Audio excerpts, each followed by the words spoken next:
morning, everyone.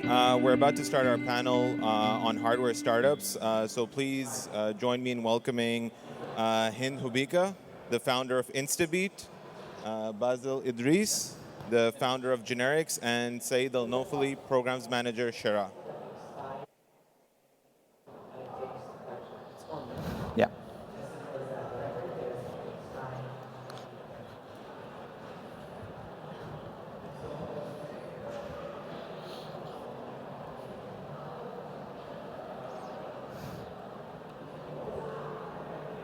You want to sit in the middle?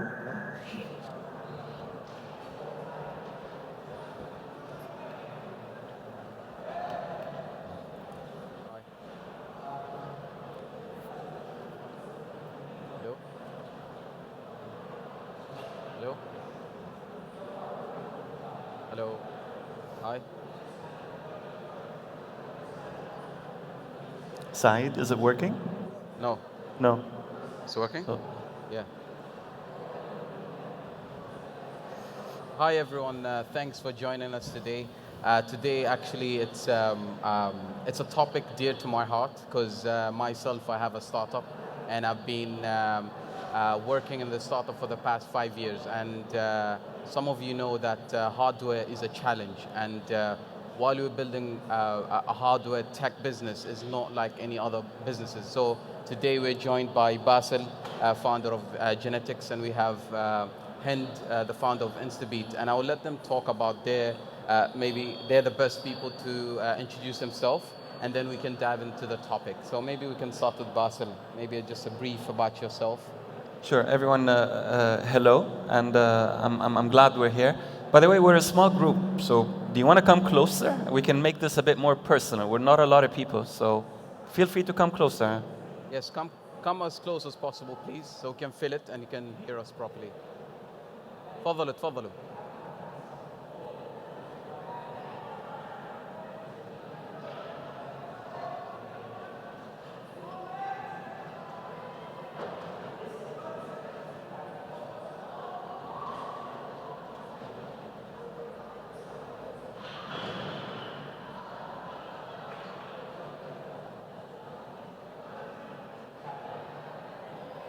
Okay, so my name is Bassel. I had a startup that's called Generics, and what we did was solve for poor-fitting, uncomfortable earphones. So how many people here use earphones? Yeah, everyone, I guess. So the problem we were solving is, you have your earphone falling off your ear all the time, or actually your ear hurts you half an hour after wearing your earphone. The reason for this is that no two ears are the same, including yours. And the only way to have really comfortable, good-fitting earphones was to custom make earphones to the size and shape of your ear. And this is the problem that we went after. And we were really focused on convenience and value. So what we did was develop an app that you download on your phone using your smartphone camera. You would scan your ear. We would receive these images, and through proprietary methodology, we would actually take specific measure points of your ear, and through a digital fabrication process, make your custom silicon ear tips and ship them out to you wherever you are in the world within a week. That's basically what our startup did. Amazing. Okay. Thank you so much. And Hind? Hi everyone, my name is Hind. I founded a startup called InstaBeat 10 years ago. I used to be a competitive swimmer in Beirut, Lebanon, and I was looking for devices that would help me track my swim and improve my performance, and I was very shocked to find out that there was no solution out there for swimmers. So that's really how the idea for InstaBeat came about. I built the first prototype as part of the Stars of Science competition in Doha, and then the rest was history from there. I kind of call myself an accidental hardware entrepreneur because I never built the prototype with the intention of starting a company. But somehow, after I built the first prototype, I got a call from an investor that convinced me that it was a good idea to start a business. So here I am 10 years later. We've launched 2 products on the market that we sell in 56 countries, exclusively online on our website. And we work with professional swimmers and professional triathletes, and then expanding into the fitness market. So I started out in Lebanon and then moved to San Francisco. And right now I have a team in the US, in Lebanon, and in China in order to cover all operations of the hardware portion, but also we have an application that comes with it and an algorithm. So really, I think in general, when you talk about hardware startups, it's like 3 mini startups in one. Excellent, thank you so much. So I'll just introduce myself as well. I'm Saeed Al-Nofeli, Programs Manager at Shara. So I support a lot of startups from idea to launch their businesses. And I also have a startup called Gemalitic. So basically it's, we call it the Fitbit for camels. Basically, we install hardware on camels or horses, and then we collect the data. And then we analyze that data to optimize their performance and well-being. So I guess all of us kind of deep into hardware. So let me start with the question. Is MENA ready to produce hardware startups from your experience, Bassel?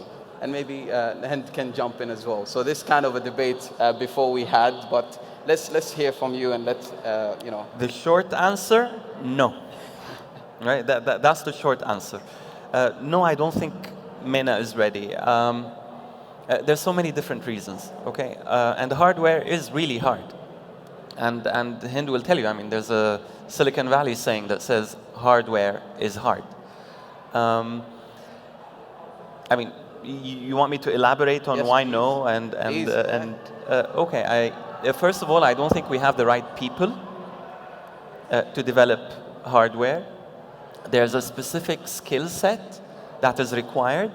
And unfortunately, we have very, very few people who know how to do design for manufacturing or how to think about developing and making innovation in hardware. That's one. 2, we have,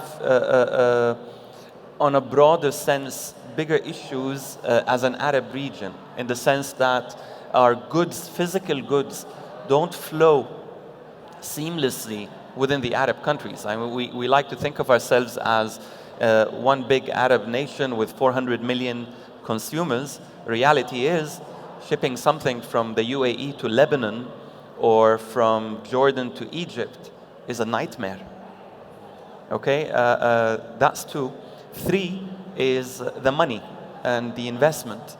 And this is where, while the ecosystem has come a long way in terms of getting the funds that understand what startups are all about, these investors still don't understand what hardware development takes. And therefore, they're very reluctant to support you in terms of investing in developing your hardware. So these are, if you want, 3 big, broad reasons to why no, I don't think we're ready today for hardware. But I'd love to hear Hind's perspective as well on that. So Hind kind of have a separate opinion, I would say. Maybe you could add to that. Yeah, I mean, I agree with everything you're saying, right? How many people here work in hardware startup companies? Okay, so maybe I should take a step back and explain a little bit how to build a product, actually. I mean, in super high level. But there's a first phase, that's the research and design phase. So basically, you just study the market, understand what your product is going to do, sketch it out. Then there's the second phase, which is the prototyping phase, where you actually start giving shape and life to your product without caring too much about how it's going to be made, but you just need to prove that what you're building could potentially work. And then the third stage is the design for manufacturing, and that's when you actually need to pick a supplier and work with them in order to get the product built in a mass production friendly way. So these 3 stages require completely different skill sets. The last stage, which is a design for manufacturing, is unfortunately not something you learn in university or online.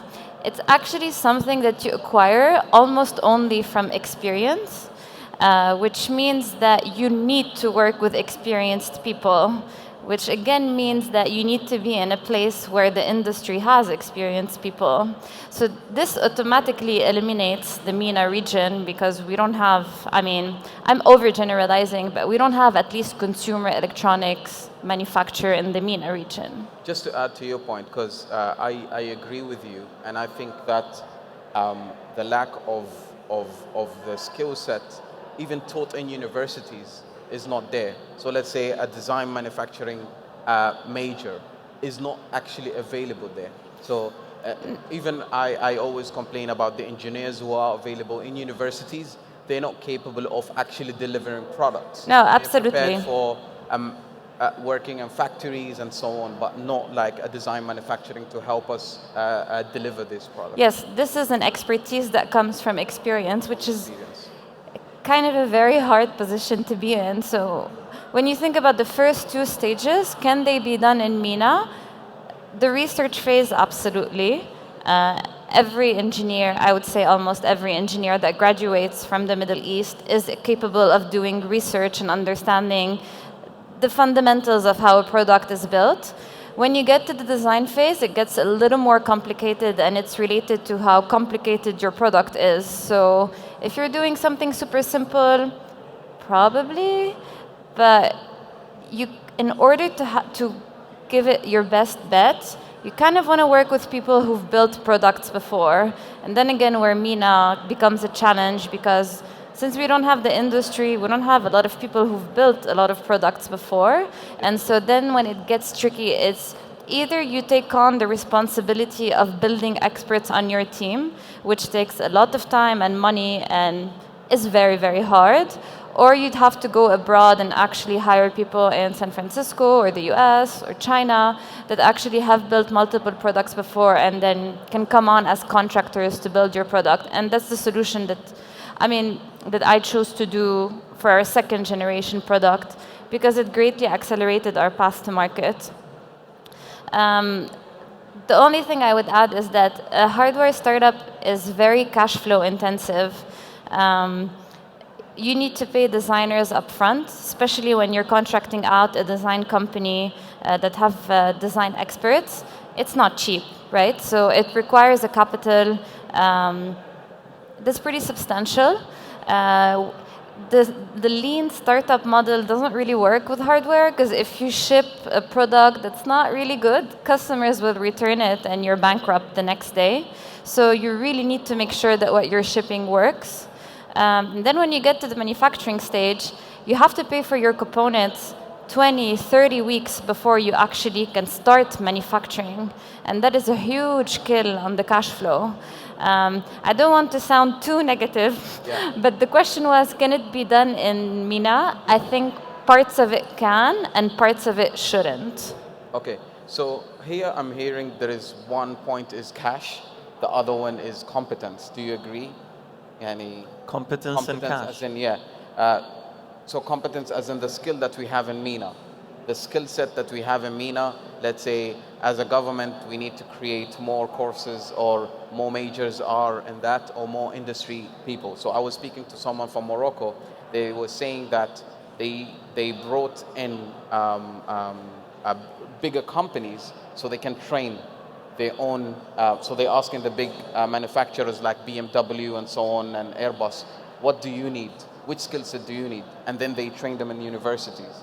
And then from there, they're starting to produce these quality design engineers. That's part of the jigsaw side. So yes, you need to get experts from outside to do some knowledge transfer, okay, to our current ecosystem, but doesn't exist today. Okay. And I want to build on what Hind is saying. See, the idea of a startup is you don't have a lot of cash already, and you don't have a lot of time. So yes, absolutely. Do we have the capacity to learn? Of course we do. Do we have some brilliant talent out there? Of course we do. But the issue is, we're startups with very limited cash, with very limited time, And if we have to learn on the job, we're going to spend a lot of money and we're going to spend a lot of time, and then we're going to run out of money. We're going to go to investors, tell them, please give us some money. They're going to say, okay, show me that your product works and show me how much sales you have. And you're going to say, I don't have any. Then they say, I'm not going to give you any money. And that's the issue that we face in our part of the world. So what can governments do in order to support this? Look, I would say there were a few macro things that government can come in and do. One is bring incubators which are specialized in hardware, like hacks in China, and have them co-locate here and do this knowledge transfer. Help these startups accelerate their development cycle. What Hind was referring to earlier. Research you can already start earlier, but when you start doing concept development, they can help you accelerate that. That's one part. The second part is I would do some interventions within the broader education system to learn or to teach people who are interested on how to hack hardware and how to be able to develop this ecosystem. So that's two, both of which are on an educational level. The third one for me is this panacea of one Arab region, of one Arab world, where we can have the Arab Union or the United Arab States, whereby I'm not talking about each country will keep its independence, don't get me wrong, but I'm just talking about goods flowing between Arab nations in a much easier way, because this is probably top of mind for a lot of investors. When you talk to them about hardware, they tell you how difficult is it to take this bottle of water from point A to point B in the Arab world, and it's extremely difficult. If we can relax the flow of goods, physical goods within the Arab world, I think it will become a lot easier. And this is why you see a lot of softwares growing in the region, because it's a press of a button, it will fly from UAE to Lebanon, and again from Egypt into Saudi very easily. Physical products, extremely difficult.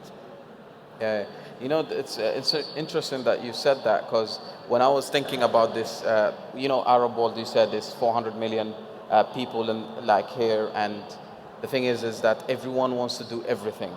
It's like we have different countries, and let's say the GCC, and you have Lebanon, you have Morocco, you have all these countries, and there is a lot of talent, as you said, but we're not working together in order for us to support. So maybe we need to look at what we're actually good at, right? What is, let's say, Morocco's good at? What is Egypt good at? What is Lebanon good at? And then these shared resources can actually help this ecosystem as well. What do you Absolutely. think? I think it's extremely difficult to do side, but yeah, absolutely. Yeah. So and now I have my next questions. Do you feel investors in the MENA region lack the sectorial knowledge to encourage them to invest in hardware startups? Maybe we can start with you. I think that's true for investors anywhere in the world. I don't think it's so easy for hardware startups to raise money in the US or Europe or anywhere. I think it's worldwide knowledge that hardware startups are very hard. I think in the MENA even more so, just because we haven't had generations of successful hardware startups, and so it's kind of hard to get the ball rolling when it comes to that. And also because it's a very risky business, right? And a lot of it needs to happen outside of MENA. And so it's definitely challenging. But that being said, I mean, I raised $4 million from Lebanon, so it's not impossible, right? Yeah. It's just like anywhere in the world, it's really about building your network. It's really about building strong connections early on that believe deeply in what you do, and hopefully they will give the capital to prove their support. Yeah. No? I've actually I participated in GITEX a couple of times, and investors came to me and they said, straight on the face, they said, we don't invest in hardware startups. Yeah, and that happens everywhere, not just in the Middle East. Yeah, everywhere. Yeah. Yeah, and then I asked an investor from China. There was a guy who used to work in WAMDA, I went up to him and I told him, um, if you look at a startup in the MENA region and globally, because today, if I'm delivering InstaBeat, comparing to, let's say, a normal company that is doing a Kareem, for them, the plus point would be them having their hands on the ground locally. But for me and you who are building hardware, we're being compared globally. So he said that for me, when I look at a hardware startup, I compare them with the global players, like even if it's Samsung, and that itself. So that's his checklist. So comparing to, okay, this is a company that is delivering food, and he's in locally, the sales are showing all these numbers. So here it's difficult. What do you think? Look, I agree. I mean, I think hardware startups will have a very tough time trying to raise money the world over, but I definitely think it's like 10 times harder in our part of the world. And the reason for this is that we have a very nascent startup ecosystem, and investors don't understand hardware today. And some of them are very honest about it, and they tell you, look, our mandate does not include hardware. And it's with trial and error that they learned with software. I think some of the investors are really, really good at supporting software startups. They know, best-in-class models, what these startups need, and they will facilitate and provide this service to them. However, when it comes to hardware, talk to any investor in our part of the world, and they will immediately tell you three things. Apart from hardware is hard, you will require a lot of capital. You will require a lot of time. And you know what? If you screw up and you're sitting on inventory that is faulty, like, we're done. So no, I don't want to do hardware. And this myth, to some extent, this is true, but it's not the case anymore. Things are evolving. I mean, when we're talking about 3D printing, you're manufacturing to order. It's not that you're sitting on a big inventory, but the idea is people or investors in our part of the world need time to learn. And I think building on Hind's point, we do need a success story. I mean, Hind is still at it. I mean, she's been really working hard on InstaBeat. No, I threw the towel, okay, so we're exiting, we're winding down.